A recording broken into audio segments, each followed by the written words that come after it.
Hello, my name is Valentin and I'm co-founder at Simplifier AutoU. Recently, Airtable has been released a new feature called Interface. Basically, it enables users to do some BIs inside dedicated web views. Using Stripe a lot, I've experienced a frustration with the lack of analytic inside Stripe. While the data are available in the interface and accessible with the API. So I've decided to solve my problem building an Airtable interface. To do so, I've created a new database in Airtable that I populate with Stripe data using the API. Then I've built an interface to explore data meaningfully. The result is just super promising. It enables me to explore my data granularly and get meaningful insights. That's what I want to show you right now. Just note that for this video, I've used test data to not reveal the confidential information about my clients. Let me show you my database. In this database, I have two tables. The first one named transaction for invoice created in Stripe. The second one named products for products available in my Stripe account. In the transactions table, I've added two kinds of information: customer and invoice informations like email, amount, and link of the web view, for instance, and information that I can use to explore data in the interface, like subscription status, product name, and customer name in multi-select field. Actually, it's far better to have multi-select fields for product name and customer name because it's far more easier to filter on that kind of field.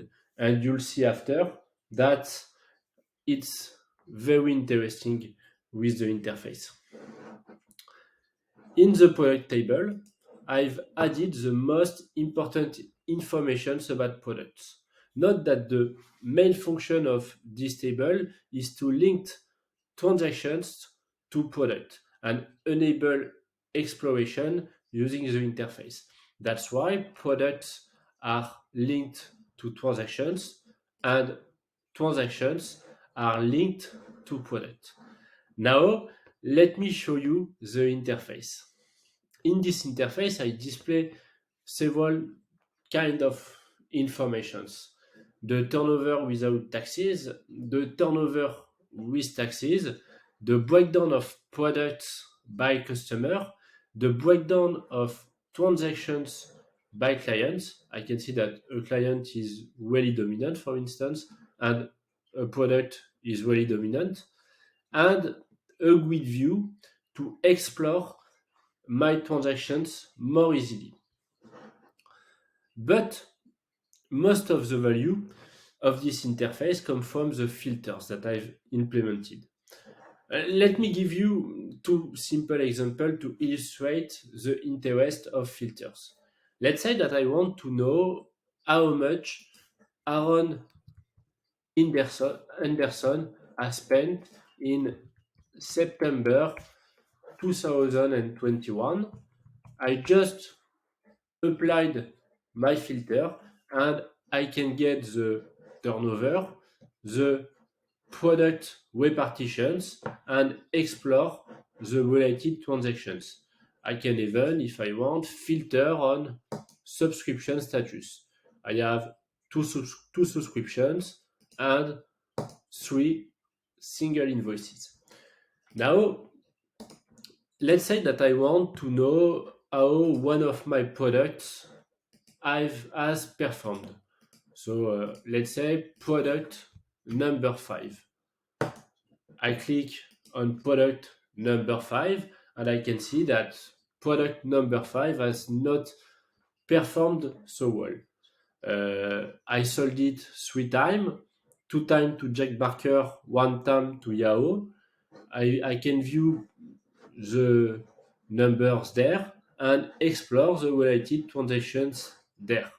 But The best about this interface is that new products and invoices are automatically added every day, so I can follow the evolution without touching my database. That's all for this presentation. If you want to learn more about how I've built this integration, do not hesitate to react on my publication or ping me on Twitter. Have a wonderful day. See you soon for new automations. Bye.